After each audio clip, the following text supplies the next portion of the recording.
Alrighty, welcome to another Avatar draft. I've been enjoying this format. It has been a lot of fun, and there's some cool stuff you can do for sure. Plus, they really nailed the flavor. The flavor's great.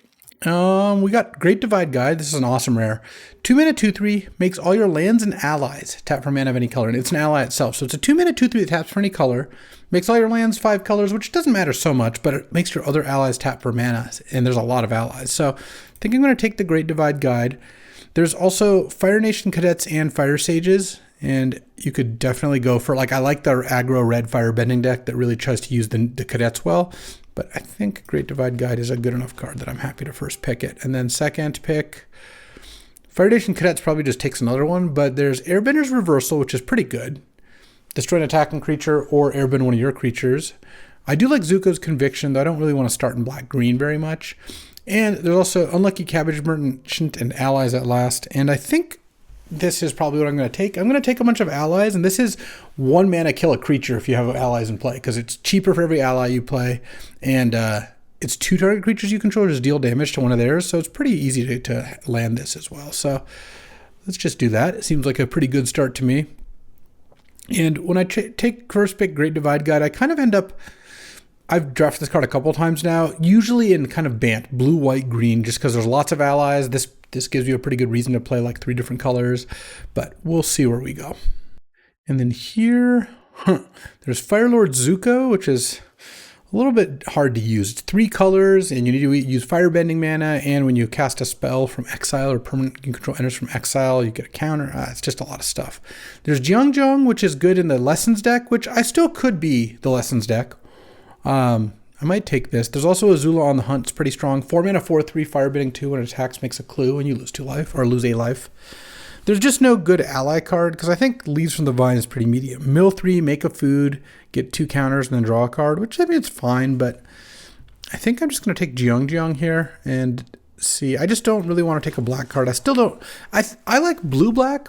And sometimes black-white if it's open. I have not really liked green-black that much. And red-black is okay, but I like red-blue a lot better. Oh, well, 4th pick Phoenix Fleet Airship can change my mind, though. This is a really, really incredible card. 4 mana, 4/4 flying. The beginner end stuff, if you sacrificed a permanent, you make another one. It's crew 1. If there's 8 of these, they're all creatures. That doesn't matter so much, but I'm going to take Phoenix Fleet Airship, basically throwing Jeong in the trash, but that's okay. I just think that this card is a really busted card, so we'll look for some sacrifice stuff.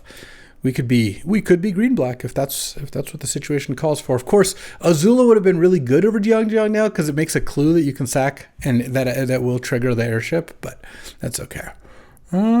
Here, I do like Foggy Swamp Spirit Keeper quite a bit. Lifelink 2/4, and when you draw your second card, make a 1/1 spirit. There's also like a Poxbearers if I wanted to maybe end up in more of a sacrifice deck. Kyoshi Warriors also can make a token, but I'd rather take the Poxbearers. I'm considering just taking Foggy Spirit Swamp Keeper, and maybe I'll just be like Sultai or something. It's just quite a bit of a stronger card, so let's just do that. And then now Zuko's Exile. Oh, Corrupt Court Official is not bad. Sparring Dummy is also not bad. 1/3 Defender, tap, mill a card, and if it's a land, you put it in your hand, and if it's a lesson, you gain 2 life. So that could give me a way to fill my graveyard, or I could just take Corrupt Court Official, maybe move away from green, or maybe just take another cheap black creature to sacrifice. Let's just take the Court Official. I think that could be good. None of those things I was deciding between were allies anyways, so. All right, well, there's another Sparring Dummy, but I think I'm going to take Deadly Precision. Sacks a creature or artifact, or you pay 5 to kill something. Works nicely with the Phoenix Fleet Airship. It just feels kind of like we're backdooring into sacrifice here, so it's possible we even don't play green, of course. We'll see what the next couple of picks are. I mean, Jeong's also a relevant card. Let's see. We've got a lot of options. Oh, I do like Zuko's Conviction. 1 mana to raise dead a creature, 5 mana to bring it back into play. It doesn't work with my best card, which is the Airship, so much, but I still think it's pretty good. There's a Wolfbat, another Poxbearers, Fire Nation Cadets Wheel, and an Airbending Lesson, but even though maybe I ultimately will go into black-white, I think I'm still just going to take Poxbearers here. I have liked this card a good amount, and oh wow, another Zuko's Conviction. Yeah, all right. We just haven't taken a green card since our literal first 2 picks, so And now I'll take Canyon Crawler because I have double Zuko's Conviction, so that's a pretty good combo, right? You cycle it, get a swamp, and then get it back with Zuko's Conviction. These are both pretty strong. The Boulder is pretty big. Rebellious Captives is an ally. Let's just take the ally, and we'll see. And then I'll take a blue-white land because you never know. All right, what do we got here? Oh, Obsessive Pursuit. So this is a 2-mana enchantment. It's like a Bitter Blossom for clues, and it triggers right when you play it. And if you've sacked 3 things, the creature, well, when you attack, you put a counter for each thing you sacked on a creature. And if you sack 3 things, it gets lifelink. All right, here we go. I don't know about this Foggy Swamp Spirit, but we're just mono black sacrifice right now, and it's looking pretty good. Oh, Raven Eagle, this card's amazing too. 3-mana, 2/3 flying. When it enters or attacks, exile a card from a graveyard. If it's a creature, you get a clue. And when you draw your second card, you nug them for 1.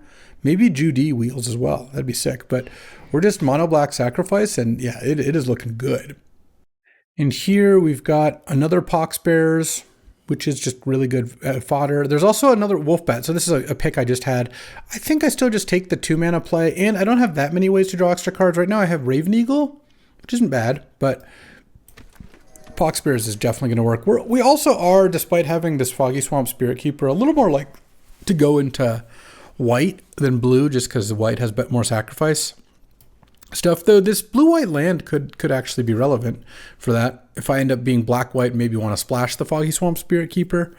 But it worked out, just an about face. Like, yes, it would be nice to have that Azula, but it still looks, I think, like pretty good. I think it was the pivotal point in this draft, and I think a lot of people wouldn't have done this, is just seeing this 4th pick and being like, oh, okay, we'll try to do that instead, because this is really good. I've had this card before, and I've lost to it, and it's just an incredible card.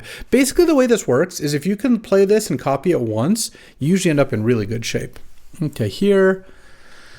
So there's a black card, and it's a good with sacrifice. It's a 1-mana 1/1 menace that dies into a clue that you take a damage when that happens. There's also Aang's Journey, which isn't really what these decks tend to want that much. Zhao the Moonslayer. Beetle-Headed Merchants, I haven't found to be particularly great.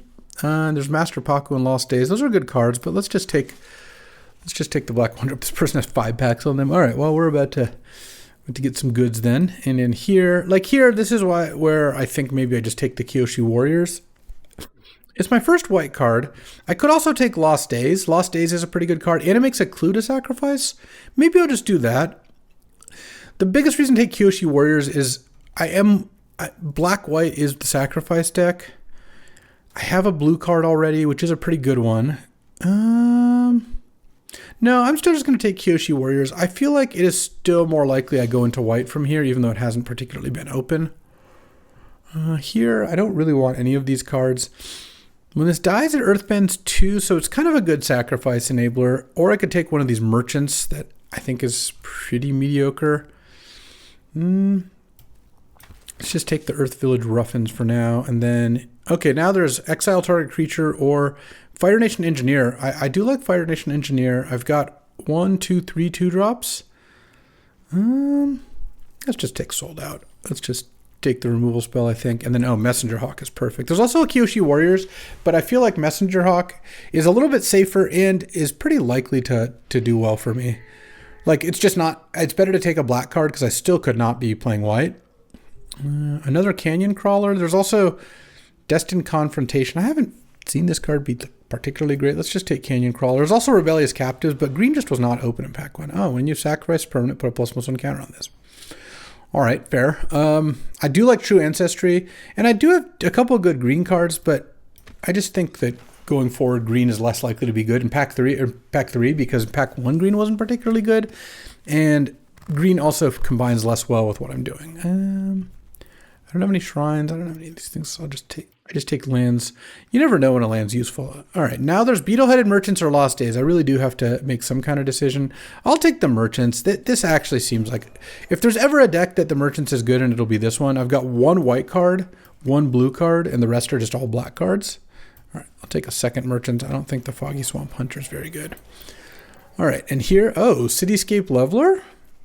8-mana, 8/8 trample. When you cast it and whenever it attacks, you destroy a permanent and give them a Worn Power Stone, and it has Unearth. All right.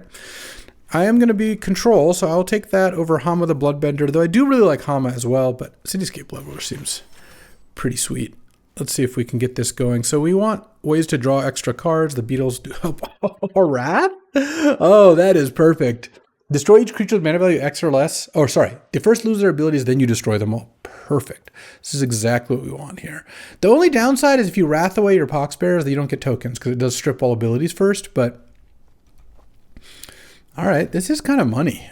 Let's see if the rest of the pack delivers. An Epic Downfall. I like that. There's also Zhao, but we're not the unaggressive deck, so giving all your creatures plus isn't that good. Corrupt Court Official, Meteor Sword. I like both of these cards, but I am going to take Epic Downfall. Just efficient removal is great. All right, let's go mono black for the moment. Obviously, if we want to end up playing a blue or a white card, that totally works here. And then here, okay, so here I probably do take another color of card. There's also, I have Jiang. Do I have any lessons? I don't even have any lessons. There's Aang's Iceberg, which is just an Oblivion Ring, but Oblivion Ring is still good. There's Tundra Tank is the best black card in the pack. 4/4 Crew 1 gives a creature indestructible, has firebending. I think I'd rather just take the Iceberg. I have these Kyoshi Warriors. I mean, it's just I'll play a couple white cards. I don't have a strong reason not to play any white cards. It's not like my black deck needs like 15 swamps. If I pick up some of the cat otter or whatever, it's like the 7 mana 3/2 that deals damage each number of swamps. Yeah, the mono black incentive. There are 4 more packs that could have those. That would be a reason to want to play all swamps. But I think taking the Iceberg is fine. If it doesn't end up working out, it doesn't end up working out. That's okay too. And a couple more picks of new cards. And we're already at 23 cards right now. Though if I don't have to play Earthfield and Ruffins, I guess I'll probably be happy. And I mean, everything else here looks pretty great. Let's see what we got. All right, there's Lowenly Twin Tutors, so they can go for a Lesson or Noble, which I just don't have any either. Okay, easy enough. 4 mana 3/3 when it attacks, you choose one of their creatures and you tap it, and then you can sack an artifact or a creature to put a stun counter on it. I think I'll just take Swamp Snare Trap. Gives a creature -5, -3. Just take a good kill spell. And then here, another Canyon Crawler. Here's where, like, a Lost Days, I think I would play it. I'm not going to play Fatal Fissure. This isn't that kind of deck. Would I play a third Canyon Crawler? Or would this deck rather just have a Waterbending Lesson or Lost Days? I mean, Waterbending Lesson actually does sound pretty good in this deck, but I feel I should just take the third Canyon Crawler. And then here, I'm not playing any of these cards. I'll take Daily Indoctrination, but I'm not playing Octopus Former, Yip Yip. All right, we didn't get any mono black payoffs. So there's another Corrupt Court Official or Zhao. Firebending 2 and you sack another permanent. I do wish I had more ways to sacrifice stuff. I guess these Beetle-Headed Merchants are going to be good. I'll take the Court Official. And I guess I'll just take the Pirate Peddlers. I don't know if I want to play 2 of those. I don't really want to play 3 either. But do I want Aang's Journey? I don't really either. Let's just take the Peddlers. Cut 1. Ooh, I like Meteor Sword. Zhao still just doesn't seem... The problem is he doesn't give me a way to sacrifice anything. That's kind of what I want more than a payoff for sacrificing. So I need to cut a couple cards. The third Beetle-Headed Merchant, probably not necessary. I should probably... I could just cut the white. Let's see. It doesn't really... Aang's Iceberg is pretty good. It also you can sacrifice it if you care about that. That could matter. What else do I want to cut? Because I need to cut like probably 4 cards. I definitely could cut a Merchant. I could definitely go to 1 Pirate Peddlers or 0 if I wanted to. I could just cut the Kyoshi Warriors. Let's see how much stuff I have to sacrifice. I have Callous Inspector, double Corrupt Court Official, double Pretending Poxbearers. The Eagle makes clues. I have this Earth Village Ruffin. I could also play, let's see, maybe I just cut the Kyoshi Warriors. I'll play like 4 planes for this Iceberg. Or I could just not play it. I mean, how much removal do I have? I've got Epic Downfall, Day of Black Sun, Sold Out, and Swamp Snare Trap, and then Cityscape Leveler and Meteor Sword at the expensive end. How good is an Oblivion Ring? Because If it's not good enough, if I just cut the plains, I'll play like 15 swamps and 3 canyon crawlers, or maybe just 16, probably 16 and 2. Oh, I need to cut the iceberg though. And I could put in either a peddlers. I could put in a third merchants, but maybe I just put in the ruffins. Maybe, is there something I can do to put in ruffins? Maybe I just cut the peddlers because this card is just whatever. Like, how many ways do I have to actually sacrifice? I have deadly precision, obsessive pursuit that makes clues. Messenger Hawk makes a clue. Raven Eagle makes multiple clues. I'll count that for sure. And then double beetle-headed merchants. Yeah, that's not enough to really want the peddlers. What if I just get a third merchants in and play the Earth Village Ruffins, which is pretty good at sacking. All right, this looks kind of nice. Let's see how this does. All right, time for round 1. It's battle against Fimblethip here. And on the draw, looks fine to me. Poxbear's Pursuit with a removal spell. Some beetles. I don't know about these guys, but we'll see how these guys play out. And I think, do I want to play Obsessive Pursuit first? I kind of think so. Start stacking up the clues, because the whole joke here is you want to get to 3 clues cracked in the same turn to do the whole lifelink thing. Land at some point would still be good, for sure.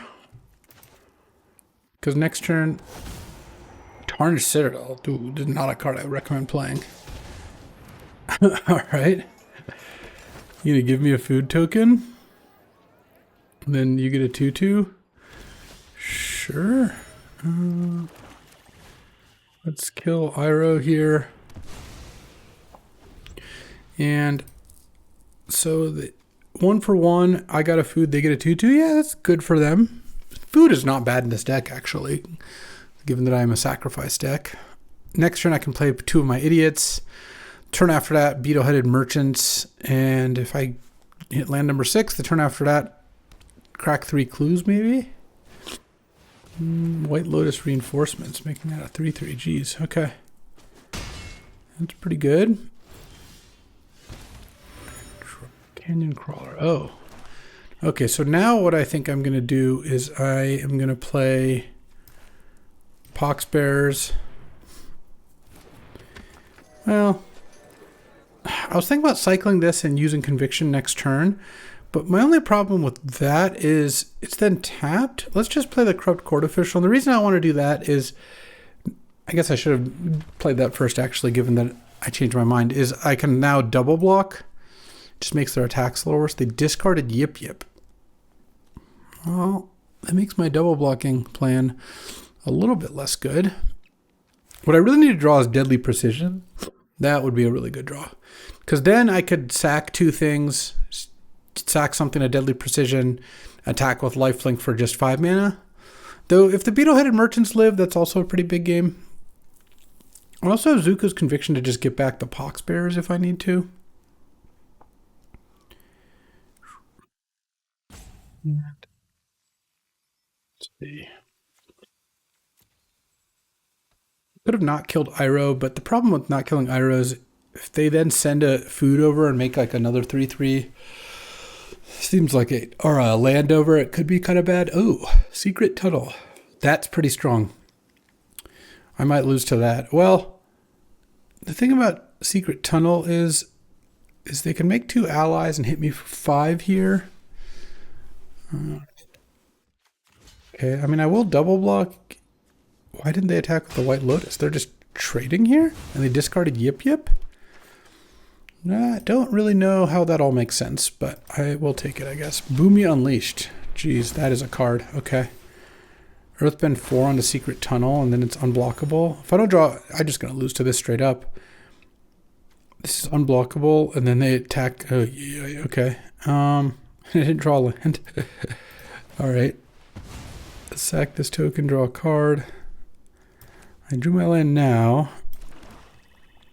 I think I'm just going to sack this to draw a card, because if I don't draw a Deadly Precision, I just die anyway. Oh, man. I just literally die this turn, though. I go to 9. Yeah, I'm just dead. Boomy is just a completely messed up card. 1 turn to answer it, or you just die. All right. 0-1. Oh yeah, I had a lot of fun. Let's keep going. All right. Battling Aragorn here. Okay, I like this hand on the draw. I would like to draw a Pox Bears or a Corrupt Court Official to kind of enable deadly precision. Playing against Sultai. All right. But Raven Eagle's very good, so I'm pretty happy about that. Cityscape Leveler. All right. Not exactly what I wanted to draw that thing, but if they play something and I can Swamp Snare Trap it this turn, that's pretty good. They didn't play anything. I kind of just want to wait a turn. I think just playing the bird and having nothing in the graveyard just doesn't seem great to me. I don't know. I kind of wanted to Swamp Snare Trap something first, and they have mana up for who knows what. All right, well, they still seem extremely Sultai here. Next turn, trap, maybe hard cast Precision and start casting these things. I mean, if they're playing a control deck, the Cityscape Leveler is going to be good against them, so yeah, all right. Well, maybe they... No, they're not even going to discard. They're going to tap their clue in their land. And then hit for 1 here. All right, well, I guess it's time to just play this Eagle as it turns out. And exile the Waterbending Lesson. Pass the turn. It also did look a little like That'll Quench Ya last turn. But of course, they just had the Cycle of Renewal instead, which is pretty good. Face Stealer. Okay, well, it's pretty annoying. It's just going to eat my thing. I guess I will just kill their Face Stealer. How do I want to do this? I don't have any sacrifice things, so let me just go, boom, pay 5. Destroy that. And then next turn, play Merchants. I don't like how things are looking. Oh, I did save the Exile card, which is nice. And I can crack that clue and trigger all their things. Yeah, I'm getting worked here. Beetle-Headed Merchant looks bad, is bad. Oh, let's land number 6. It's just... Maybe I just cast this. Yeah, I'll cast the Merchant. I think I need to try to, on 7 mana, play both of these cards. It's just not really going to work to play 1 card a turn here. Though I don't think I'm going to do well either way. I guess if I draw a land, Lost Days. Oh, no, get that on the bottom. All right. And then make a clue. All right, well, I can still kill the Knowledge Seeker. It's a shame because they'll get to draw a card. They'll get a clue, but now I can kill them both if I drew a land, which I did not. All right, I guess I can play the Pox Bears and exile this. Pass the turn. The problem is if I didn't draw a land, that means the Leveler is also not coming out anytime soon, which doesn't put me in a particularly good position. Earthbending Lesson. Okay, we are done. All right, 0-2. Let's see if today's a double draft day, huh? I'm on the play. All right, well, I like this hand. It's got a Wrath. I think this deck is good. I've been getting kind of worked, though. I'm not defending the 5 mana 5/4, the Beetle Trick Caravan. Like, that card is not that great, so let's just play Corrupt Court Official here. Go get a card. It's kind of interesting. So the 2 mana 1/1s that make them discard, in a lot of cases, like Mind Rot, right? They discard 2 cards. You kind of want to save it and try to get their last 2 cards. With Corrupt Court Official, it actually can be great to play it early because let's say they're a 3-land hand. Well, if you play it early, they can't really discard a land, so they'll discard a spell. If you play it late, and let's say they've drawn 2 more lands by then, they have more information and they actually get to make a better choice for what to discard. That isn't always how it plays out, and of course, sometimes it is really good to try to get their last card with it because it can be a really good card, but there is an advantage to actually playing this early. Also, I just want to spend my mana on turn 2, so of course I'm going to do that. All right, the horse, of course. Well, they didn't have a choice. It's a 4/2. All right, Beetle-Headed Merchants. I was just talking about you. Let's see how well they do. I guess I'm just going to take 4 here because I have a Wrath in hand and I have a way to sack that thing, so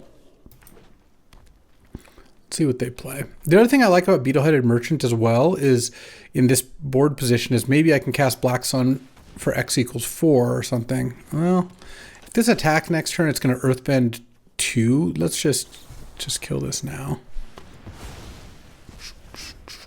And then play Beetle-Headed Merchants. Hit for 1. And then next turn set up sacking the Corrupt Court Official, and if they play something smaller than the Merchants, like mana cost wise, maybe I'll do this, though it looks like they might just be killing my thing. Yeah, the Merchants have, I'd say, underperformed so far. All right, well, it's time to cast Day of the Black Sun. Well, I guess it didn't really work out to not attack, or to attack there. And they even exiled it, so I can't get it back. Let's go Day of the Black Sun, X equals 3. All right. Everything goes, and they get their thing back. All right, they have 3 cards. I have 3 cards. I'm at 12. They're at 18. I get the first draw from here.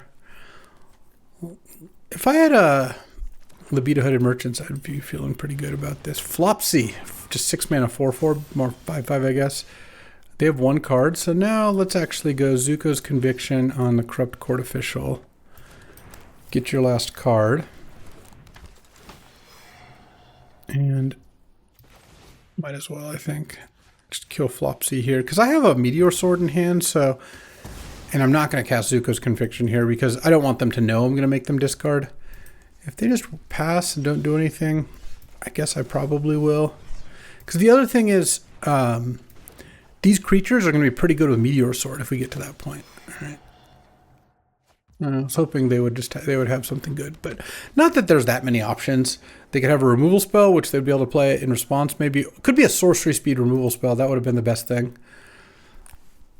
Well, now lands or spells are both good. Obviously, I would rather draw exactly 2 lands than never draw land again.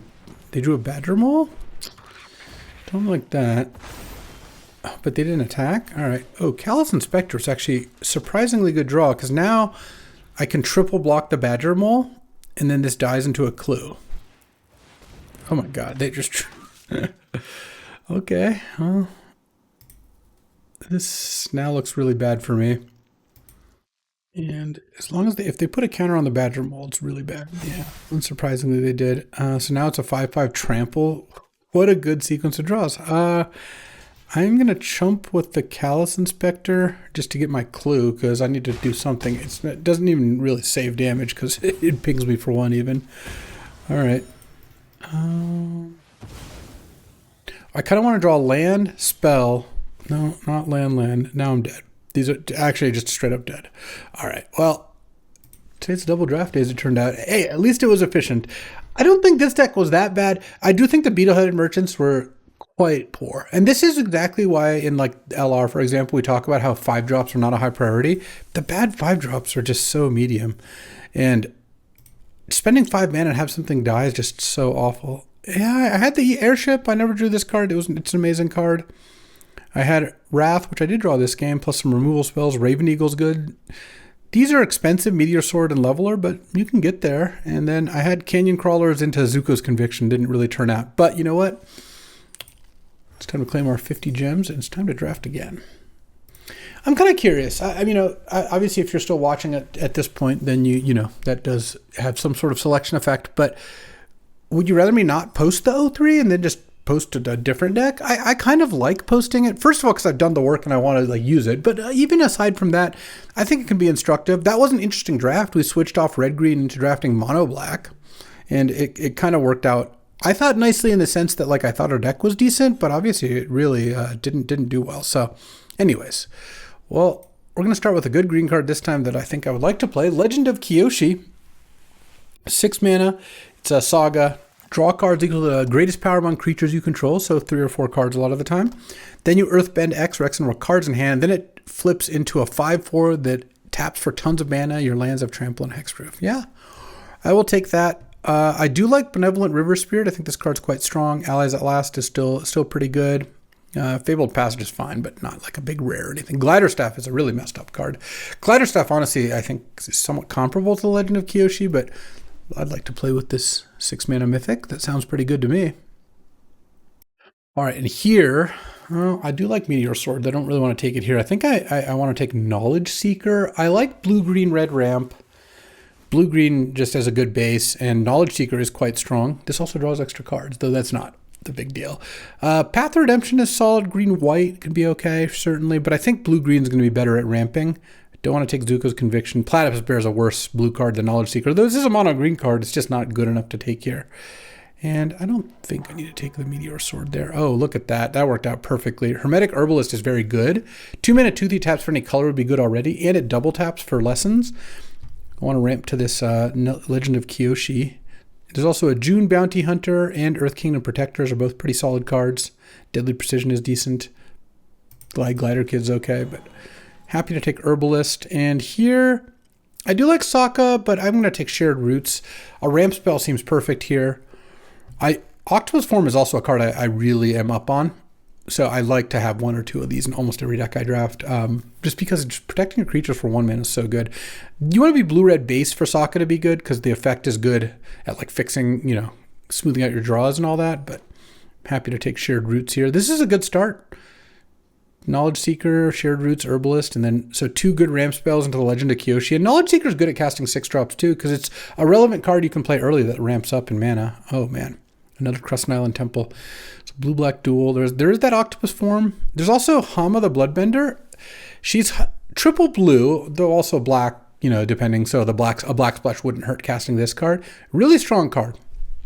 I think I'm going to take her. I have been impressed with Hama. Mostly you just cast this, mill a Lightning Strike, or they have one already, and you tap Hama plus like a clue and cast it immediately. And that's just great. I do like Octopus Form, but I think Hama is pretty good. And then, yeah, I guess the Sultai kind of argument here makes sense. There's also Rumble Arena is a fine card. Raucous Audience I found just to be okay.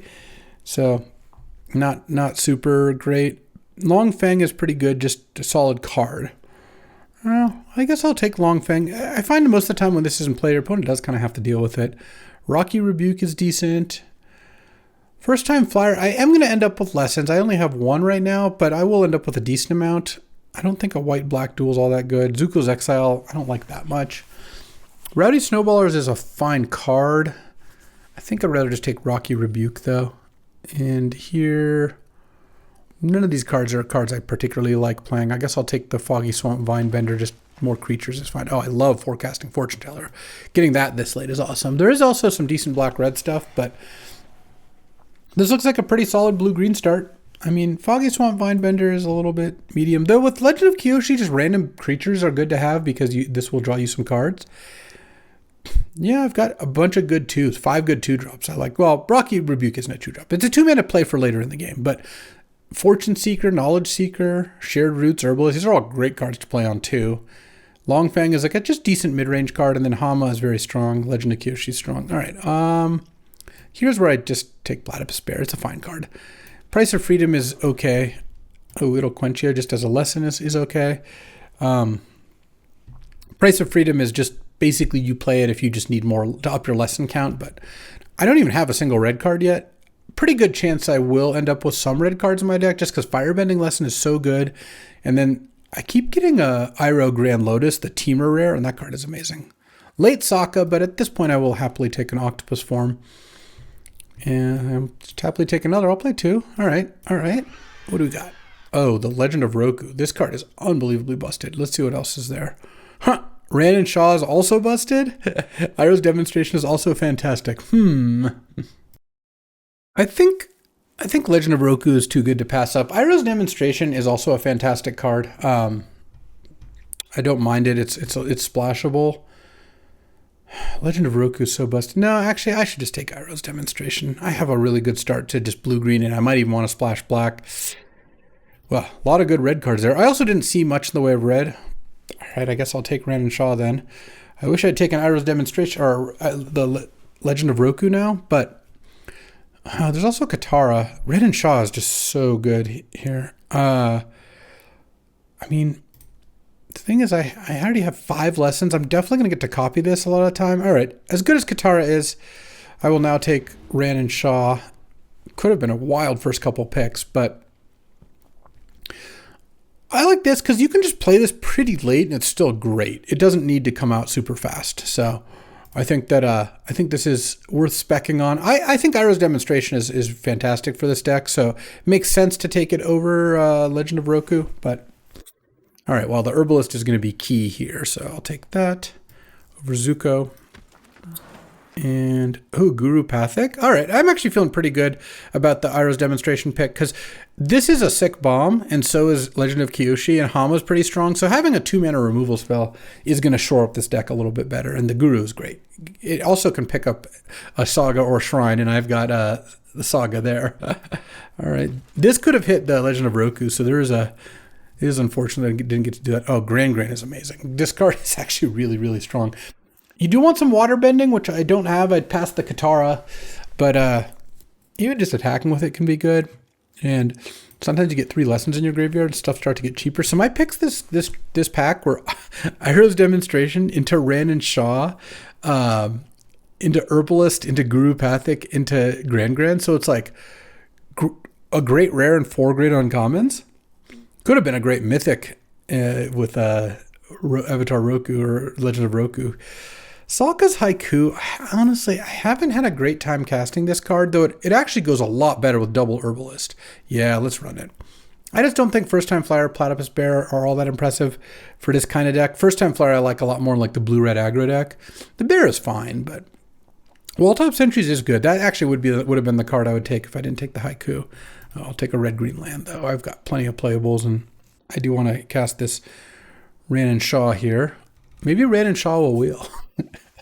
I don't think that's going to happen. But another Sokka's Haiku, though. Here I actually want the waterbending lesson. I could use some card draw. It's great with the Herbalists on 3. And it gives you something to waterbend Grand with, which is nice. All right. Abandoned Attachments is nice. Just a nice little lesson. I think I'll take that.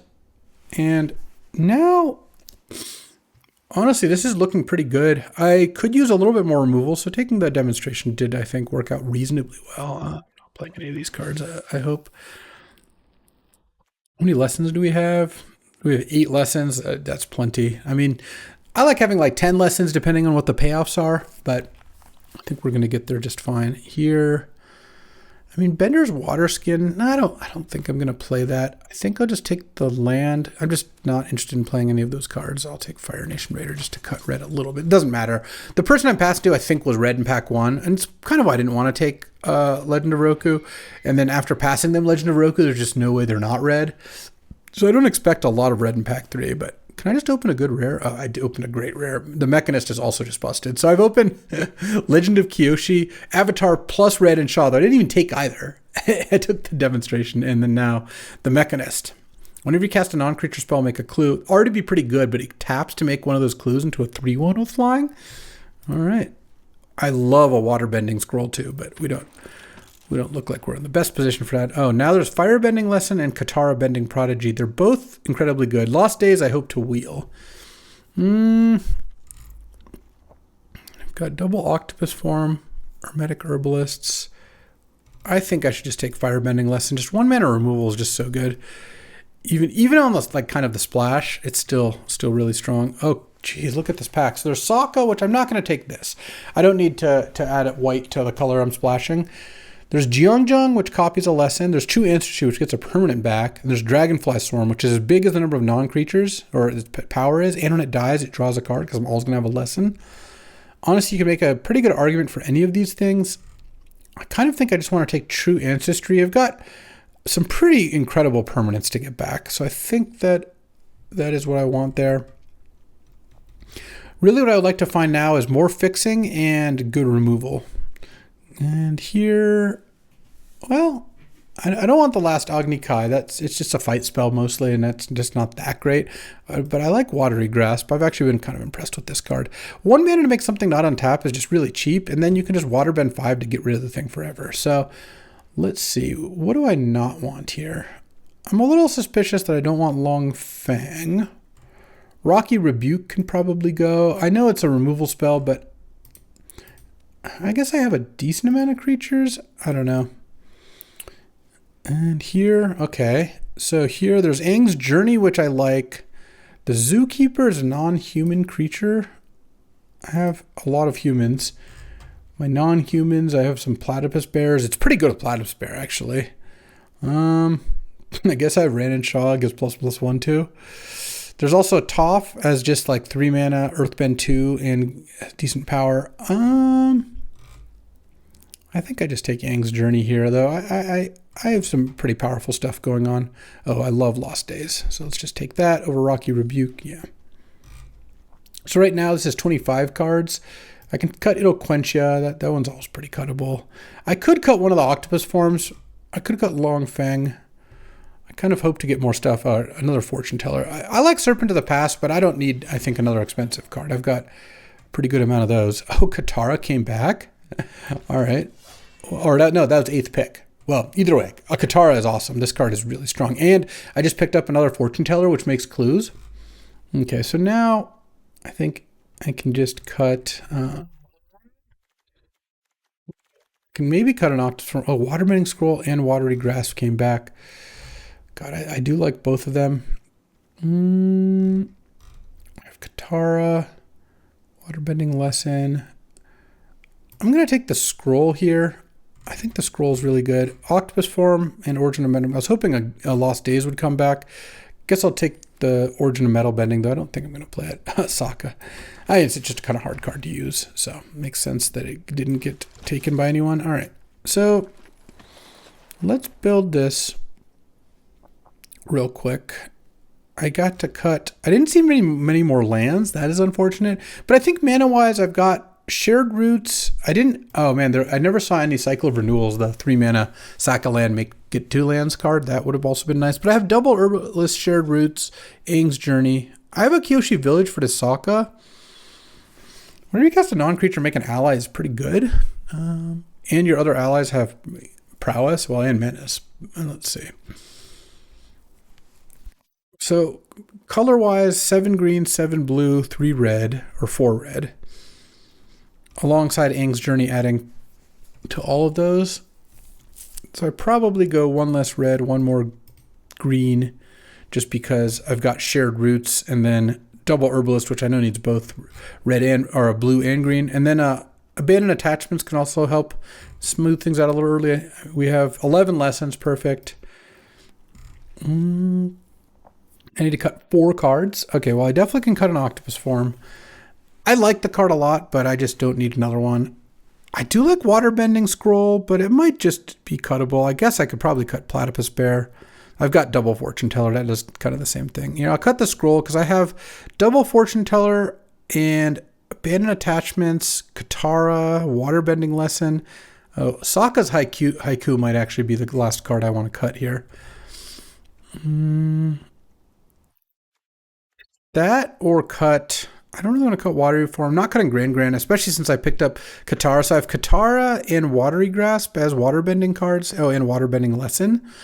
That's pretty good. Yeah, I'll just cut the Haiku. I have found it to be a little medium. All right, this deck I like a lot more. Sometimes I cut a land when I have like a couple Aang's Journeys, but I don't think I need to do that here. Good high end. Oh, Long Fang. Maybe Long Fang is actually cuttable. Yeah, and I'll play Sokka. Maybe I will play the Sokka's Haiku. Or the Waterbending Scroll. I have 7 islands, but I'll go get an island a lot. Actually, I'll play the Scroll. I think the Scroll is very good. It also helps with Waterbending. It's just a random artifact in play, which can be something. It's that or Haiku. All right, I'll try this. There's also Sokka, Tenacious Tactician. I would play this and play a Plains. I don't think I need to do that. All right, let's roll. All right, time for round 1 here. I'm on the play. Boom, money. I don't have a green yet. I'm kind of like splashing green for fixing in this hand, but I think that's actually fine because I just have these 2 things give me a lot of play, and then at some point I'll draw a green. If I draw a green here, it'd be even better. Oh, there we go. And I have double red, so I don't need to do that. So let's just go and get another blue. And then I don't even have to cast Abandoned Attachments anytime soon here. Oh, here's what I'm going to do. I'm going to go Fortune Teller, crack the clue, and then I can go Mechanist on 5 with Abandoned Attachments up. So that way I guarantee to get at least 1 clue out of the deal. Mono white. Probably not actually mono white. They just don't have their second color. one bottom. Play a land, and now I can discard the forest to abandon attachments. An instant as well, so let's attack now. Playing this first makes it look like I want them to block so I can play a combat trick or a firebending lesson. I feel like there's a decent chance I get damage in here. Oh, no. Good block. They called my bluff. And now I get to go abandon attachments, discard this forest. Oh, well, maybe they are mono white. Maybe. Looks like the Mechanist isn't dying anytime soon here. I mean, we'll see, but I guess they could play the O-ring card. Kyoshi Warriors. All right. Make a clue. Draw 2. Oh, Ran and Shaw. We're going to get there soon enough. Oh, the Legend of Kyoshi. All right, we're doing pretty good here. Let's go. Actually, I want to be on defense, not offense. So if that's the case, let's draw a card. Oh, it did not tap my mana well at all. Okay, I drew an island, so I got bailed out, but auto tapper, what the hell? Because I wouldn't have been able to play Watery Grasp, which I do want to do on this glider. Okay, ship the turn. Now I can play Ran and Shaw into the Legend of Kyoshi. All right, well, this deck worked out a little bit better. Oh, 5th Plains. The case for them being mono white has gone up a little. The biggest argument against it is that the biggest argument is probably that it's just unlikely to be monocolor. It doesn't happen very often. But also going plains, no plays, and then turn 3 glider kids is a little bit weak. All right. There's just no way for this to work out well for my opponent. Like, no matter what, you're using a card on this. You're going to airbend it? Yeah, all right. Airbend my clue. Yeah, you got me. I'm going to take 3 here. I guess I can't play Ran and Shaw yet because I actually need one more lesson in my graveyard. So, oh, there we go. So, red, blue, Yang's Journey. Get a forest now. Play Ran and Shaw. Play Legend of Kyoshi.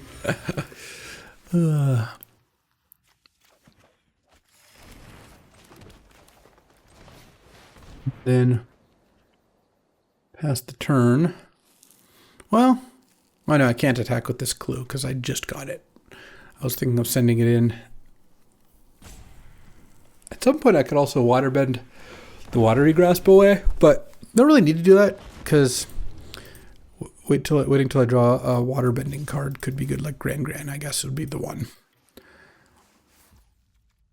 I'm going to hit for 1. Boom, taste it. All right. They made some tokens. They might have like United Front or whatever to white X, make X 1/1s and put a counter on your creatures. They would still, I think, lose quite badly, but that would be a good card. It would add 12 power to their board. That is not it. Jeong's Deserters. I'm going to attack with that now. All right, it's still really not going to work. Block. And sack this to draw a card. Not that it was a bad idea for them to do that, but it's just, that ain't going to get it done. Yeah, they look mono white, but mono white commons is not beating 3-color rares. Oh, that's pretty nice. Well, let's start with Legend of Kyoshi, I think. I guess I could have pumped the dragons and drawn 6. I don't really need to do that, but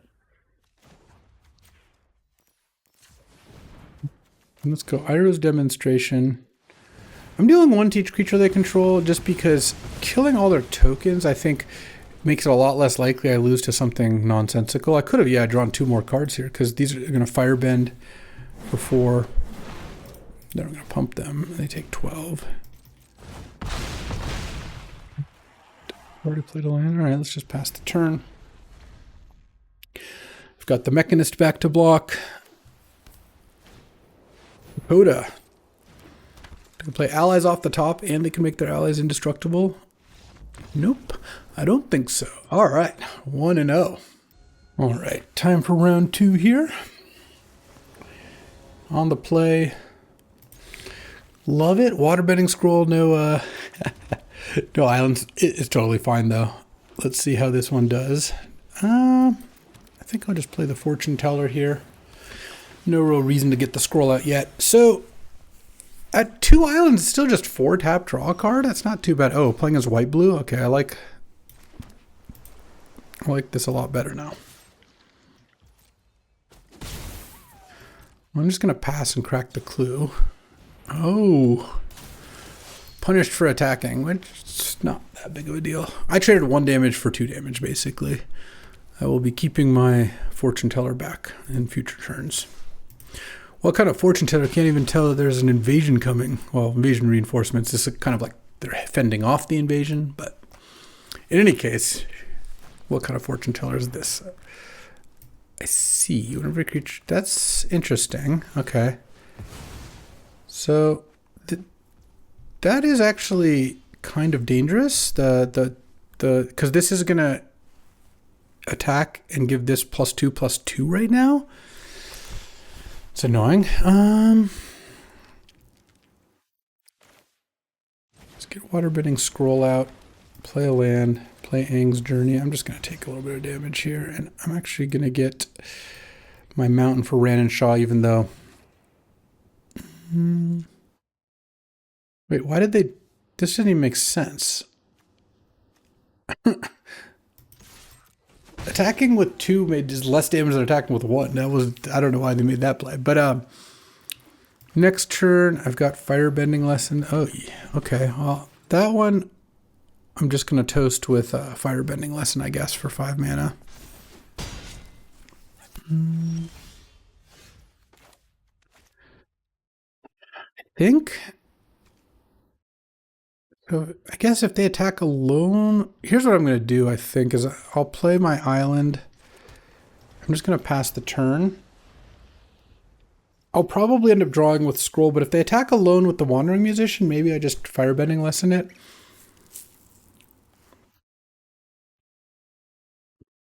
Team Avatar is going to be tough to beat. That's where having the Origin of Metal Bending can be good. Okay, yeah, that's fine. I'll still actually just go Firebending Lesson on that. And now I take 1 less damage now. The good news about Team Avatar is that I can start, if I start drawing enough off Waterbending Scroll, I can just start chumping it. All right, so let's just draw here.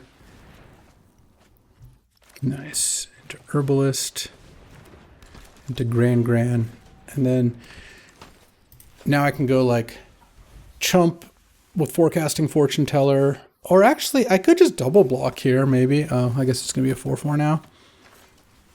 And then I could True Ancestry it back, get back the Fortune Teller, make another clue. This makes a clue. Basically, if I'm drawing 3 cards a turn, I can chump every turn and it doesn't matter. So I guess I will do that because I have all air so far.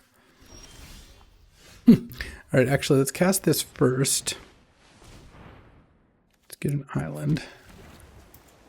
Waterbending Scroll for 1 mana. Draw. Okay, Watery Grasp is actually fine on Avatar Enthusiasts, but I don't need to do that quite yet. So let's go. If I add green,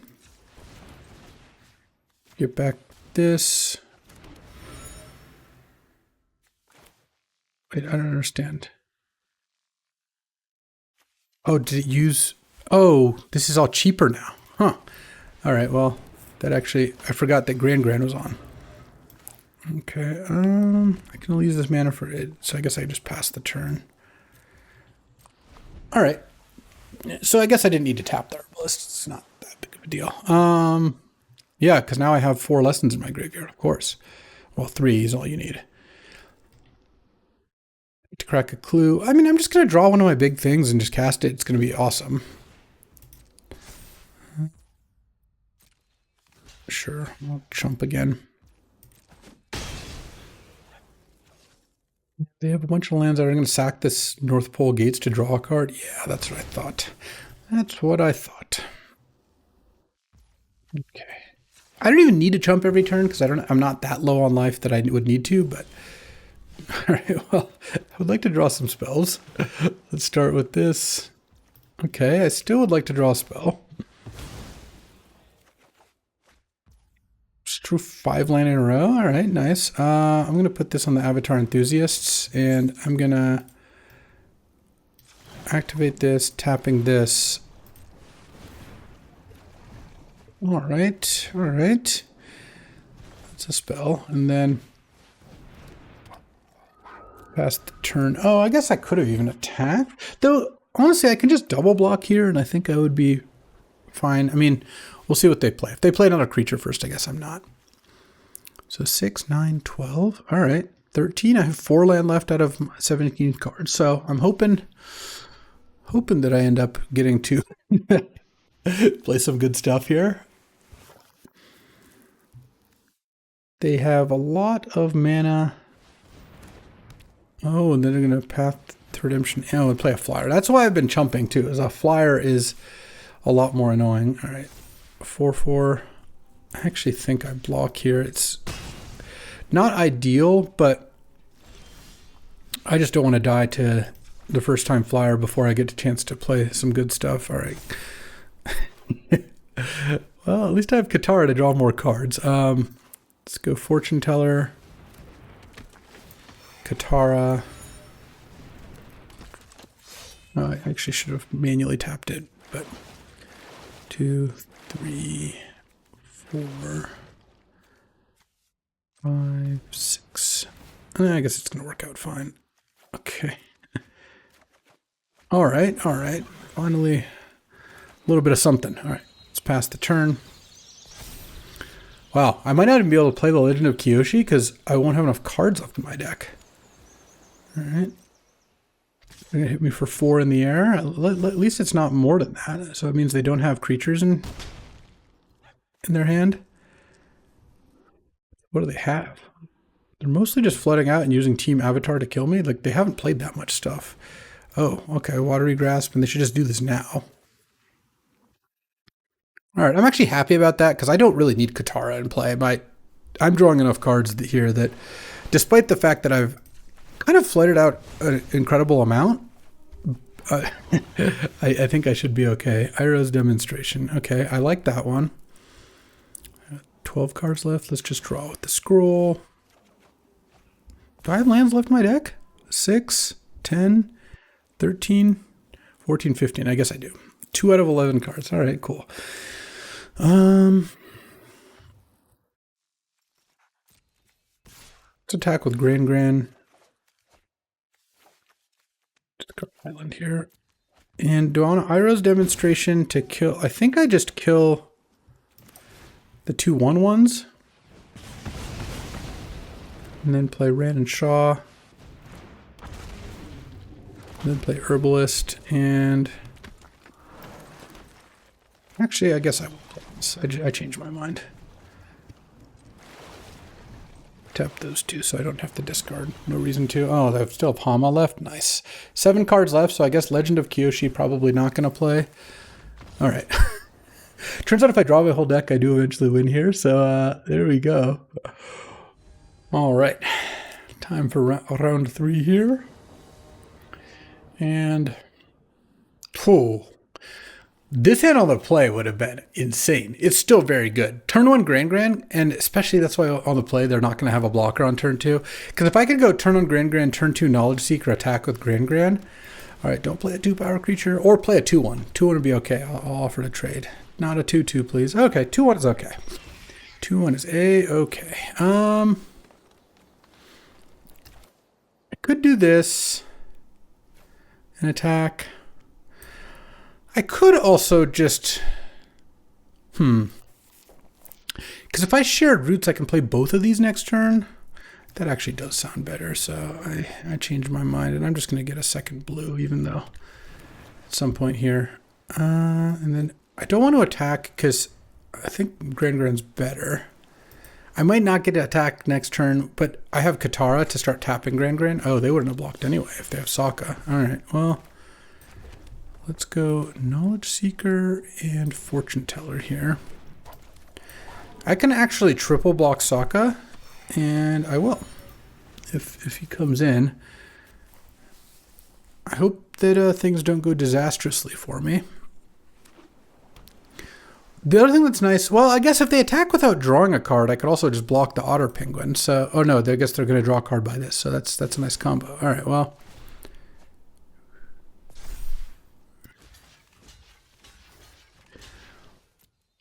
I mean, this could go badly, but it's a little limited by how bad it can go, just based on the fact that this dies into a clue and this makes a clue. So it's like, I get 2 for 1 here. It's really not the end of the world. Kill Grand in one of these things for the cost of a spell. Next turn, I can play Hama if I want, if I draw an island exactly, or I can play Katara. It would have been nice to be able to play Katara and use Katara, but Sokka is a pretty big threat. You can't just like let this thing attack you, I don't think. So if I'd attacked and made this a 3/3 on next turn and then played that, that would have worked out a little better. Let's see. They're deep in the tank here. Do they not have something? Feels like they gotta have something. Okay. They have like a bounce spell, maybe? Deciding what to bounce. They have Yip Yip. How could that have taken that long? It's just you cast your combat spell. All right, well. And kill the 2 good creatures. Makes sense. Draw. Oh, the Mechanist. So if I play Katara, I can't quite use it. Yeah, I'll play the Mechanist here. Pass the turn. And a land would have been better because I could have played Katara and then actually just drawn a card. Just waterbending with waterbending. Okay, well, they're drawing an extra card. I'll block like that.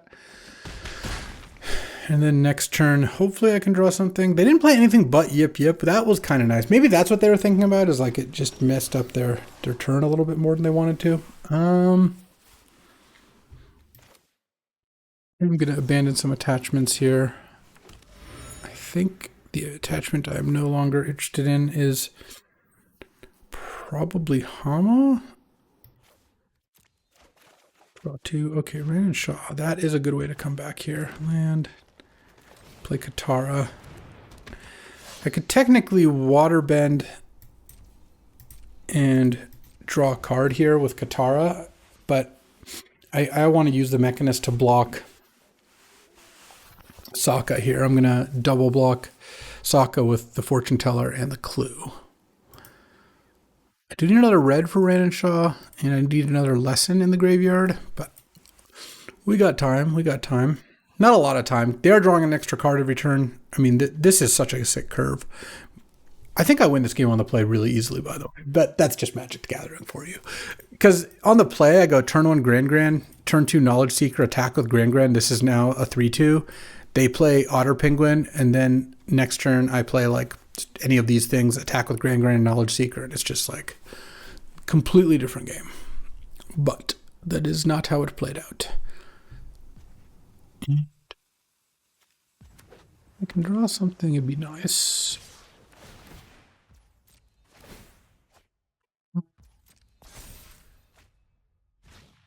They can put a counter on Sokka.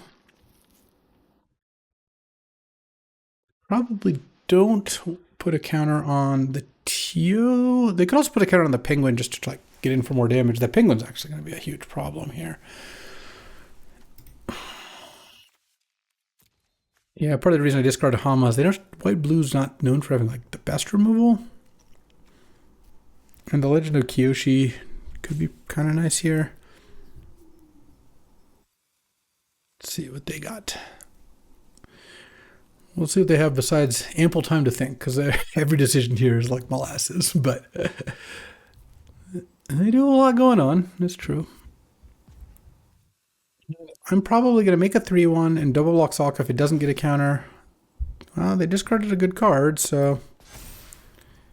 And, of course, they put it on Sokka. So now I think I'm just going to take it. And then draw a card with Katara. And look for some action here. I don't know. I guess maybe I should have jumped with the fortune teller. I think I'm in a lot of trouble regardless. Ugh, another otter penguin? Yeah, I can't. I don't think I can beat that. Let's draw. Yeah, even if I could play Ran and Shaw. All right, I got ran over. It was not good. All right. Let's battle Chandra here. She should be at disadvantage here in the cold. I'm on the play. All right, well. Firebending lesson will buy me the time to find a blue. That's my theory. Guru Pathic I can also cast without blue mana.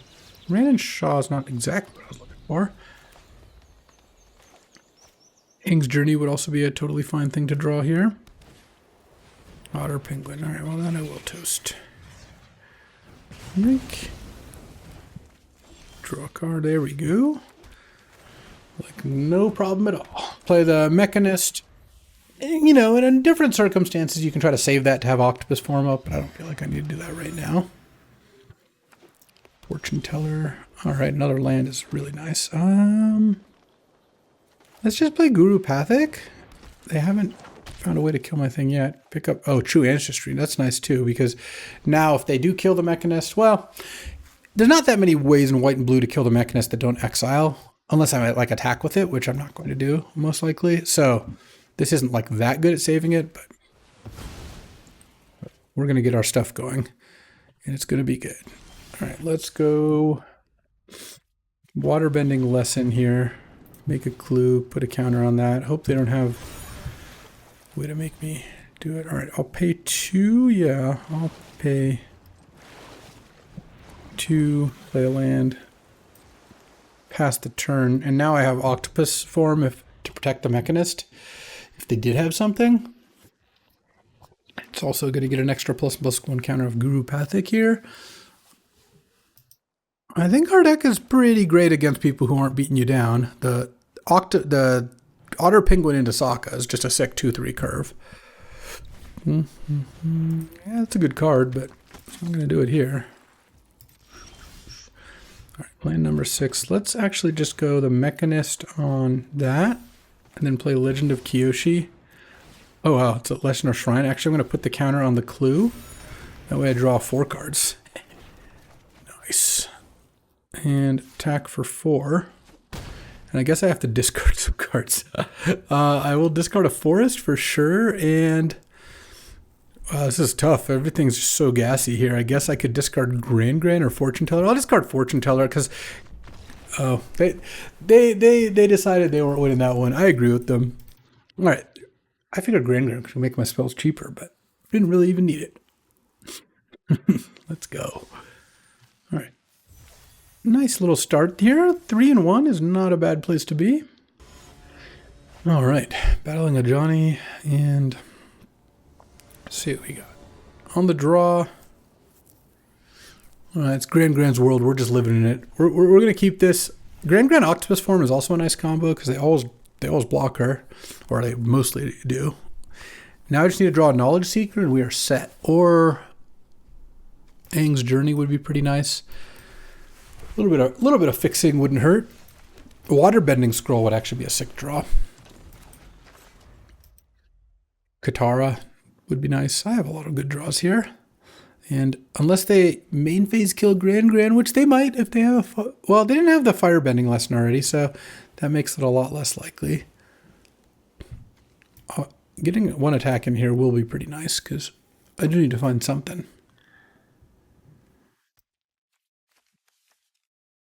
And looks like we are in the slow lane today. Well, that's a great card, so I don't really like seeing it. Let's attack. Let's draw. Let's discard an island. They're not going to block, are they? There's no way. Oh, octopus form. I get to kill their incredible creature. Yeah, we take those. We take those. I look desperate by attacking, but... Oh, and then they play a 3/1, so I can attack into that too? No fear? Oh, Knowledge Seeker, what a draw. Things are working out nicely this game, I'll tell you that much. I'm actually going to discard...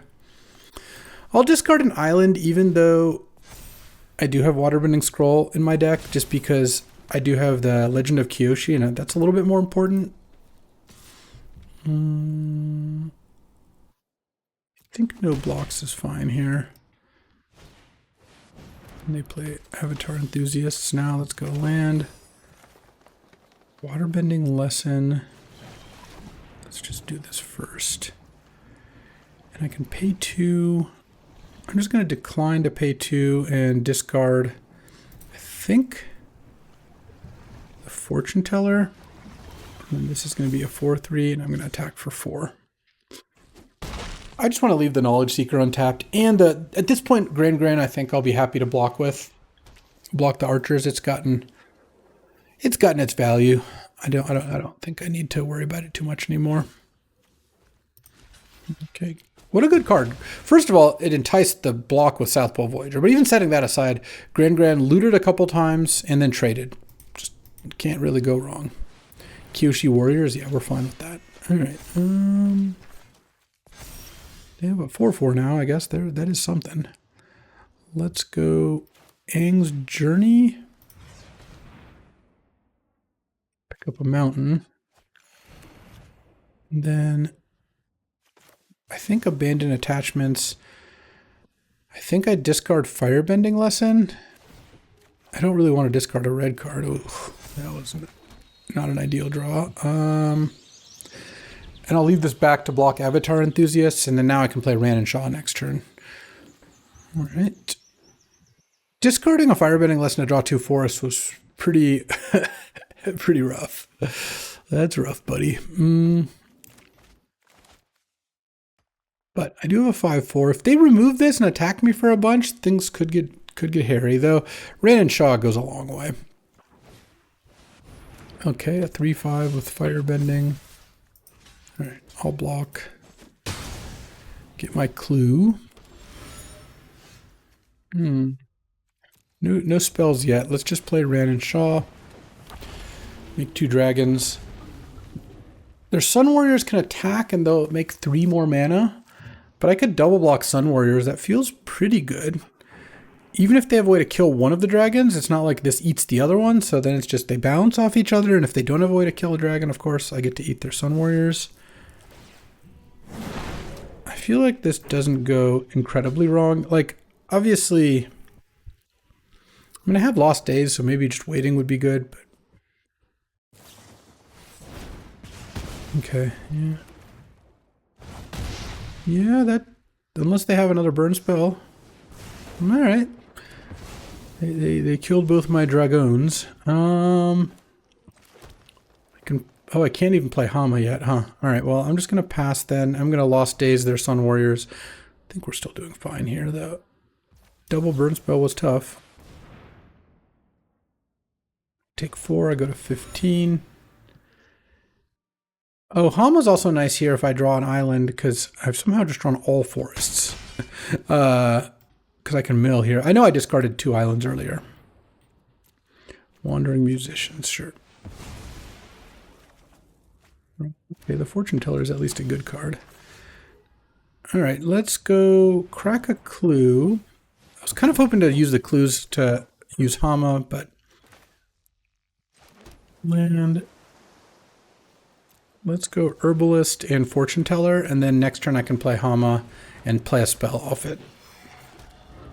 Pass the turn. Because I still get to mill their 3/5 at that point. Oh no, Secret Tunnel? That's actually a problem. Oh, into Jet. Okay, that's annoying. This pumps all their creatures, so I'm still taking a bunch of damage. Yeah, the last couple things that have happened here have been horrible for me. All right, block.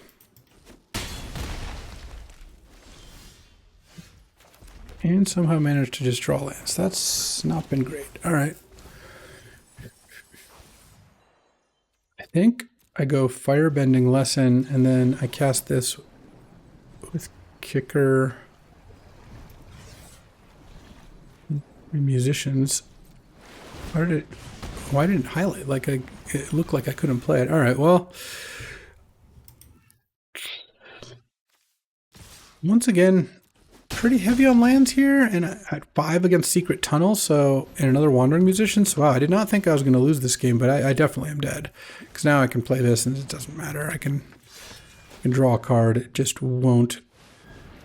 Yeah. All right. Well, had I not double blocked with Ran and Shaw, I don't think that actually would have even changed that much, because they would have been able to still use Firebending Lesson to kill one of them. And then Jet would have killed the other eventually. Lightning Strike would have killed a different one of my creatures. That was tough, though.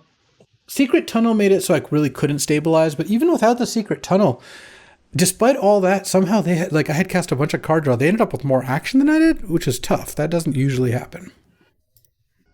All right, let's rally here. I think this deck is pretty good. I'm on the play. Okay. Turn 1 Gran. I think the thing that really killed me that game was discarding Firebending Lesson and then drawing Forest. So it just really worked out badly there. But I could have not cast the draw 2, but it didn't seem like that's what I should do. I don't know. Maybe not. It was rough to kind of just get stalled out after that, though. So maybe casting it was more of an error than I thought. Here, I guess an argument in favor of not casting it, actually, despite my instinct being all to spend my mana, is that Ran and Shaw, they do have Firebending. So I was going to be in a position where maybe I had a bunch of Firebending mana to spend on such. Oh, wow. That's a good draw. All right, let's attack. Draw. I think I do, once again, discard Firebending Lesson, though. I don't want to discard Ran and Shaw because that's pretty much a game-winning card. And I think Octopus Form is likely to be a little better here because there's a good chance I just get to attack into a 2/2 again. Yeah. Oh, nice. Okay, so let's go draw. Huh. Guess I discard the Herbalist. Funny. Because they're going to block there. I'm going to Octopus Form. I can't really discard Octopus Form at that point. And then now I can go Shared Roots and get a red. All right. And then next turn I can play Gurupathic here. Oh, that's a great card. All right. They have a 1-mana ally also? That would be crazy. Oh, wow. I've already gotten to... Gran is already on. All right. So it's a 1-mana Iro's Demonstration, which... I guess I'll just do that first. They have Yip Yip. They also have Yip Yip in hand. Okay. And then let's draw a card off this clue because I'm going to attack with Gran, and I don't really have anything I can play. Oh, wow. I'm really just discarding a land here almost no matter what. My hand is really good. I guess if I drew Mountain, I could have discarded one of the other cards.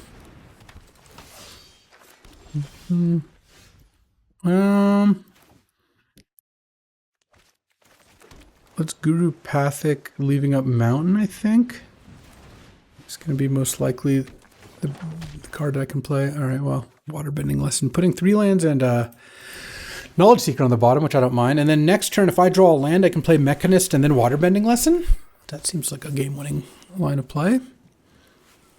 They can kill Gurupathic if they want. All right. Still think they have Yip Yip in hand. Land. The Mechanist. Waterbending Lesson. And I'm going to put a +1/+1 counter on the Forecasting Fortune Teller, I think. Oh. Okay. Well, whenever I draw my second card, they draw 2 cards, so that's annoying. I've already played a land this turn. Discard island. No attacks. Okay. Well, this game got a lot harder. They bounced Gurupathic? It's kind of a strange one to bounce. It has a pretty good ETB.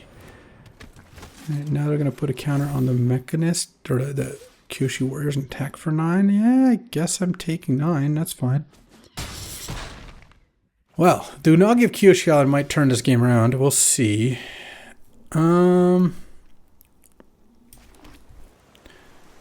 3, 6, 7. Play Guru Pathic. I can't play Lost Days. I can play Lost Days on the Unagi and still pay for it, but I think I'd rather just get Guru Pathic down. See what I get. An Aang's Journey. Okay. That only costs 1. Nice. This Aang's Journey. Make a clue. Put a counter on the Fortune Teller. Get a mountain. I have to make sure not to die to Yip Yip, which I am somewhat close to, but... Oh, I guess I have the clues can turn into lands. All right. I actually think this might be okay. I got to remember not to tap Grand Grand.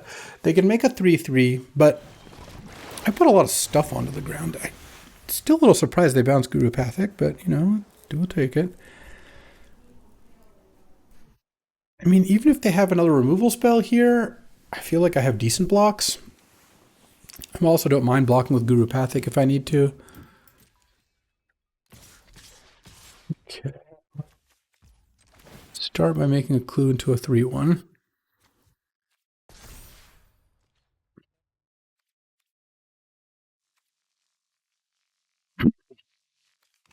Here, let's go 3/5 there. And then... Is that what I want to do? So the +2/+2 that, or I could block the Unagi with 7 power worth of things and then chump. So if I do that, let's see, if I block with Fortune Teller and the Clue and the Fortune Teller, it can naturally kill just one, and if they +2/+2 it. All right, let's do that, and then double block the Submersible. And then now, if they have multiple tricks, things get a little worse, but my next turn's plays are also going to be pretty good. Okay, they have Yip Yip on that one. Sure. And they get to kill one of my things. I don't think, if that's all they have, this attack did not work out great for them. If they have a way to, all right. I took 4, and they traded Yip Yip and the Unagi for a Guru Pathic and a 3/5. And then they play, oh, the Water Tribe Captain's kind of annoying. Because it can give their whole team, it's just +1/+1. All right, let's just get Ran and Shaw down. Play Katara.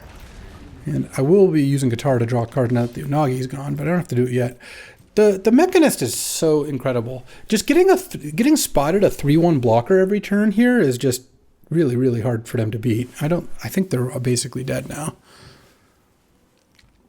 I mean, they can Water Tribe Captain. This becomes a 5/5. I can like chump that. This becomes a 4/4. I can block it with like a 3/1 plus something else, and then the other things can't attack. Okay. Let's see how this goes. I guess I will probably have to lose a dragon then at this point. So let's go make a 3/1. You have no cards in hand. It's all straight up here. So let's see. Eat that. Chump the Kyoshi Warriors. I guess I could just trade. Well, if I'm going to do that, I'd rather trade the real one because I have the thing that brings a card back. Block there. 3/1. I could block Submersible alongside something else. 2/3 can bounce off that. And then I take 2. I guess I should just put Grand on the Submersible as well. And I lose a Ran and Shaw and they lose like everything. All right. I guess that works fine for me.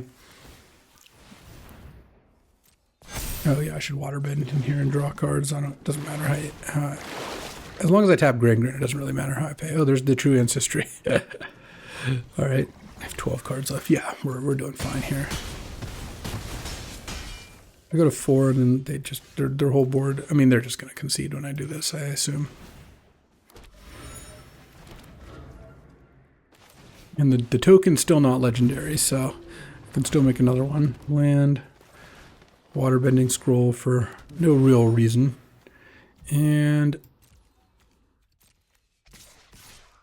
attack. Leave those 3. I'm at 4. Yeah, I think I should be okay. Let's crack a clue to draw a card. Boom. All right, pass the turn. Just gets a counter. I can still draw a card with Katara end of turn if I want to. Messenger Hawk, it's no good.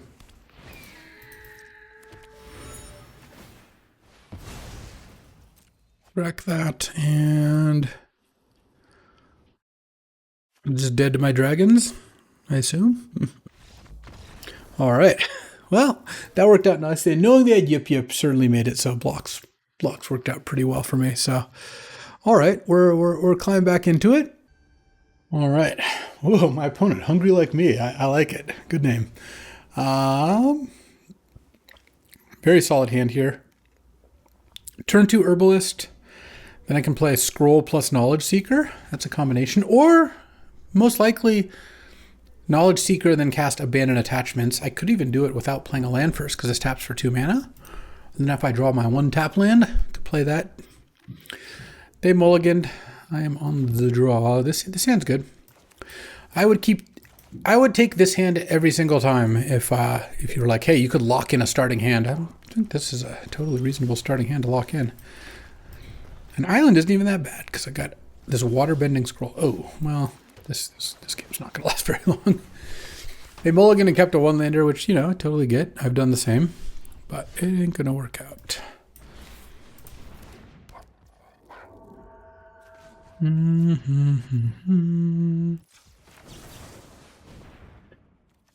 Forest. Draw. 1 on the go.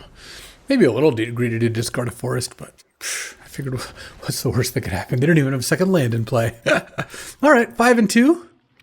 Consider this one a success. And honestly, the Temur color combination has been my most winning one. Blue-black has been great. The only reason I don't like blue-black is I think black is not a color I really like starting with. But once I'm in blue, if I then see some black cards, I don't mind playing blue-black control. But Temur Lessons has been very good for me. All right, battling another Jace, this time a faux Jace. I'm on the play. Okay, I'm going to keep this hand. I don't think I'm supposed to play turn on Gran, because if I play turn on Gran, I don't have a land for turn 2.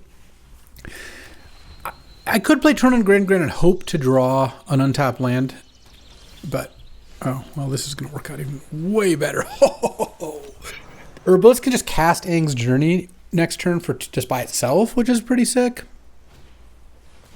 Okay, that I'm gonna do it all here. Let's see. Add. Let's go Aang's Journey. I've got double blue. I don't have double red yet, so I think I will just get the mountain. Then I go Gran. Then I go Firebending Lesson on that thing. And we're actually almost to... Wait, I could play the Legend of Kyoshi next turn. If I attack with this and then loot Abandon Attachments away, I'll have 5 mana and this will cost... I'll draw 2? Huh. And the way is clear. Let's see what I draw, because there is actually a chance that I would want to do that. Oh, I drew a Waterbending Lesson. Could also just do things kind of the normal way. I'd have to discard this, but I draw 2. No, getting this going sounds pretty good. So let's go attack with Gran. And I think I will discard Abandon Attachments, because Waterbending Lesson seems like it's better. Oh, gotta play my land first. Land. Legend of Kyoshi, draw 2. And then I'm going to get to Earthbend 5 next turn. Oh, yeah. Gran. This card's really good. It's a 1-mana card. 1-mana cards are just busted, Oh, True Ancestry. I like that. Getting back Legend of Kyoshi at some point could be sick. Let's go to combat. Hold on. What could they have? Oh, they have Unagi. That's what they have, I think. All right. I'm not running into that. They have 5 mana, exactly Unagi mana. They're saying go. No. Let's go. I have nothing to get with True Ancestry.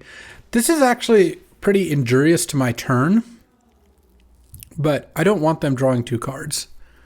So, and I'm about to have a ton of mana. I guess, wait. This costs 5? I can't. Why does this lit up? What is going on? Huh.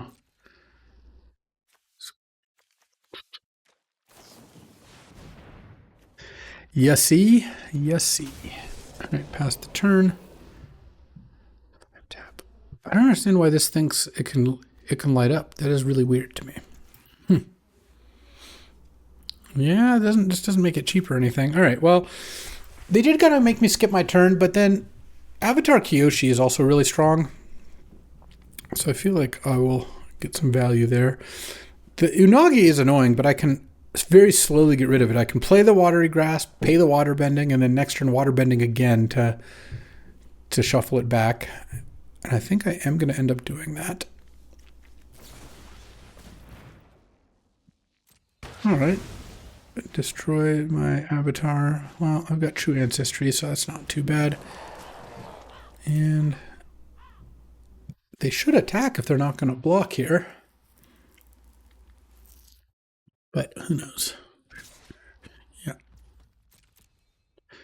Right, I'll take it. I got a 17.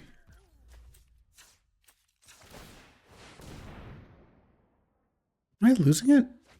6 tap, draw a card. It costs 5. Oh, this is an island. This is a forest island because the second saga of this becomes an island. Oh, wow, that is sick. Okay, that actually made my hand a lot better too. Play Mechanist, play Watery Grasp. Oh, wow, this actually kind of works out. So let's go attack with Forest.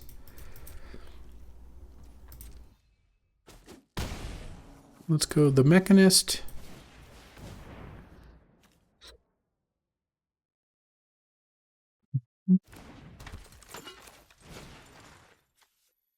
Oh, wait, hold on. Oh, yeah, it does still work. Okay, so let's go. Oh, it doesn't work the way I want it to. Damn. Okay.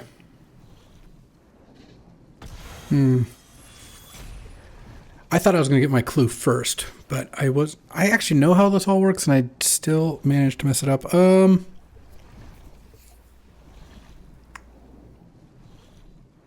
Let's actually decline. I changed my mind. Then True Ancestry, the Legend of Kyoshi, make another token. Basically, I should have just gone True Ancestry first, I think. And they had Energy Bending was the thing they had. Because that would have made 2 clues, and that would have made 1 less. All right. That was an error. I think I'll still be fine, but obviously that's going to make things a bit harder.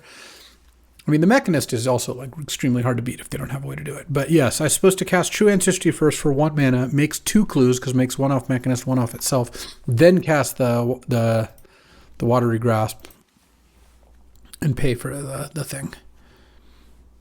The problem is I didn't want to tap Grand Grin and have them draw 2 cards. Though I guess if I play Legend of Kyoshi, they also draw 2 cards. So I don't know. Combustion Technique. Okay. I think I'm just not going to block again. And what do they got? Nothing else? Shared roots, huh?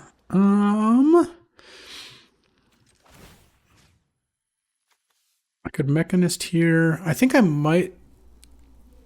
Do I want them to draw 2 cards here? Because like if I played Legend of Kyoshi, then I'll draw some cards, then they'll draw some cards. Alternately, I could just attack for 3. Yeah, let's just do that. Let's just attack for 3. Definitely messed up that Watery Grasp, but it's going to be apparently costly here. Play a Fortune Teller. Make a clue. Shared roots.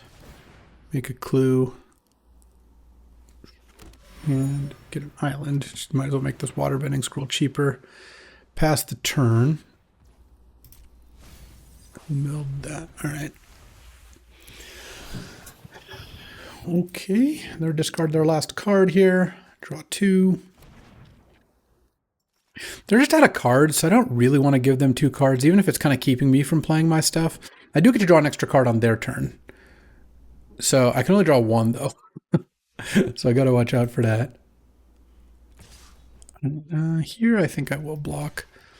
I think I still block the Fortune Teller because Grand's making my stuff cheaper. It's just I can't make sure not to tap Grand on my turn. And now I have only 2 islands still because they blew up my other island with their combustion technique. Lost days on the Mechanist. Okay. Put it on top. And end of turn, I'm going to draw a card. Let's see what we get. Oh, nice. That's what I was hoping to hit. All right. So now I can go tap this for 2, 3, 4 lost days. I'm actually 1 short of... I'd be 1 short here. So I think what I'm going to do is play the Mechanist and pass the turn.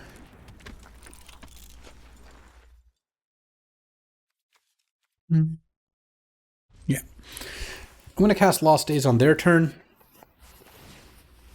They're going to mill. I don't really want to mill in response. All right. Milled Guru Pathik, sure.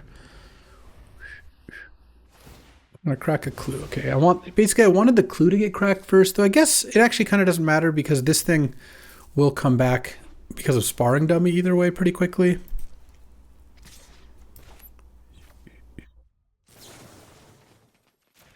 All right, this time I will actually waterbed to pay for it. Okay. I'm going to use Grand because I'm not cracking a clue this turn, so I might as well use this. I don't need this waterbending lesson in particular. And the Unagi goes there, and then they get to bring it back pretty quickly, but that time when they don't have it is going to let me use Legend of Kyoshi, which is what I've been kind of trying to do.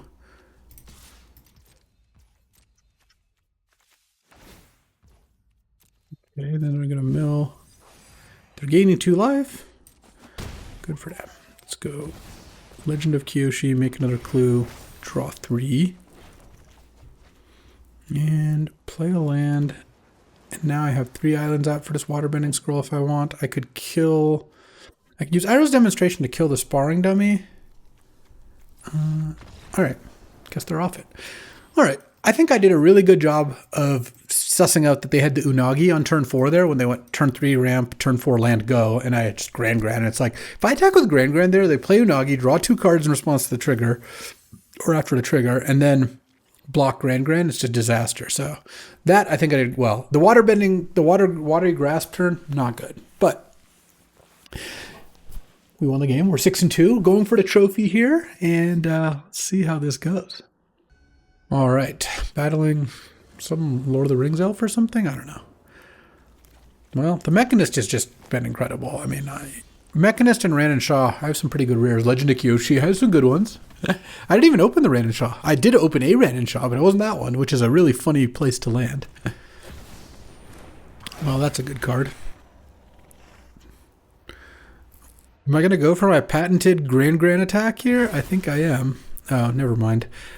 I mean, I think it's actually still fine to do it that way because I will happily play Octopus Form if it comes down to it. I'll discard an island, which is a little rough with Waterbending Scroll, but that's all right. Mountain. I could kill the forest, and then the cub wouldn't have as much of an ability, but this works with other earthbending stuff, and this is also a 1/1, that's a 2/2, so I think this works fine. I think what I'm going to do next turn here is not play the Mechanist, maybe. You can attack. I'm not going to Octopus Form here. Oh, well, this made it really easy. Let's play the Herbalist. They have something. I'm not going to attack with Grand. I'm just going to... Are they going to cast Cycle of Renewal here? That's pretty strong. Sack their forest. Oh, they didn't. They might have had a trick then. All right. They know I have Octopus Form. They didn't block my 1/2 with their 2/2, and I had 1 island up. There's just no other card it could be. Unless I'm like really desperately digging for lands, but I discard an island, so that's less likely to be true. Okay, so the boulder. I have the Mechanist, and pass the turn. Can attack an Earthbend 1. All right. Works for me. And next turn, I'll get to play Waterbending Scroll. And then the Mechanist makes a 3/1, and I can double block the boulder with like Grand and the Clue or something like that. Yeah.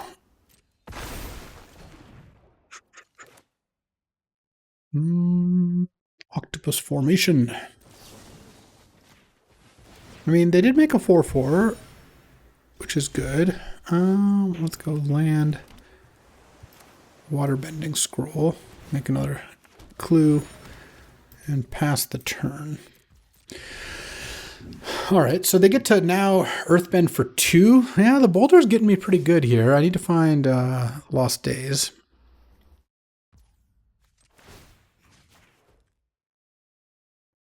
I assume they're going to have something here, but it's pretty low investment. Block the boulder, take 4. Yeah, they cast their combat trick. +1/+1, indestructible. Use the waterbending scroll. All right. I mean, one of the things that I can do is chump block a bunch and then let my card draw take effect, but one of the issues here with that is that this is now next turn it's going to be able to make this big. Like, we're running out of time here pretty quickly. Do I sack a Clue? I kind of feel like I do. Actually, I want to keep up mana for Iroh's demonstration. If I draw that, I'll be in pretty good shape. All right, let's go Herbalist, Fortune Teller, make a Clue. And I could chew Ancestry back Grand, but I don't think that does anything for me. So let's just do this. Our Herbalists are going to make some blocks too. Okay. Well, maybe. I guess right now they're not. I'll try to block down the boulder. Do I want to put more stuff in? Yeah, this way if they have a kill spell, I can still kill the boulder. And it doesn't really change how many things they can kill. I take 8 here down to 4. I don't like that very much, obviously, but, you know, what can you do? My opponent is indeed big and large. Rocky Rebuke. Okay, so they take out the Mechanist on the way out. Nice. All they kill is one Herbalist in the Clue, I guess, but the Clue doesn't really matter. All right, I go to 4, but the boulder's gone, and presumably I don't do much else this turn. Hey, I need to draw something here. I mean, I can get back the Mechanist. I guess I will. Draw a card. All right, well, I don't think I'm going to have time for that, unfortunately, because now I have to just chump twice. All right, double chumping and pretty toast here. All right, the boulder soloed me. Did some good work. Got a bunch of stuff out. A little late. All right, I mean, I guess there are some things. All right. Kill that. Play the Fortune Teller. I was 1 life away from maybe stabilizing this game, because if I had 1 more life, I wouldn't have had to block with the Mechanist, and then I could have used the Mechanist to stop this last thing. I'd be at 1 and have a Mechanist out and a couple clues. Now, if they play any spell, I'm dead, and if they don't play any spell, I'm still probably dead. Yeah. And I guess if I draw Mountain Ranenshaw, oh, and they have a Turtle Duck. I don't know why they have that card, but they sure do. All right, let's draw a card. Close. Ranenshaw would have actually let me block, go to 1. That's funny that it actually would have been good enough to at least keep playing the game. All right, well, that was I would say a successful second draft. Obviously getting 6 wins is great. It would have been nice to, basically that game the boulder just got me. I needed Iroh's demonstration a lot earlier. And then the one game I died to turn 2 Otter, Penguin, turn 3 Sokka. That's just a good curve. I'm going to lose to that a lot. But the other game against Red White where like I somehow flooded more than them despite drawing like 7 more cards than them. That was tough. But this deck was really good. I mean, it helps that I had 3 pretty strong rare / mythics, double herbalist, shared roots. I mean, but this looks a lot like the decks that I have been liking drafting. A lot of forecasting fortune tellers, some fire bending lessons, some watery grasps, Gran, some mana fixing, and then just powerful cards, a lot of lessons. I mean, this was 10 lessons or something like that. I ended up playing 9 of the lessons. All right. Well, that'll do it for today. Again, let me know if you liked, would you rather me just not have the O3 there and I just re-record? Because, that's an option too. I'm not going to put up just the O3 like a 20-minute video. It doesn't seem very fun, but I'm curious if you'd rather have just watched this. Who knows? In any case, that'll do it for today. Appreciate you hanging out with me as always, and let's go learn some lessons, huh? I'll be back with more magic. I'll see you then.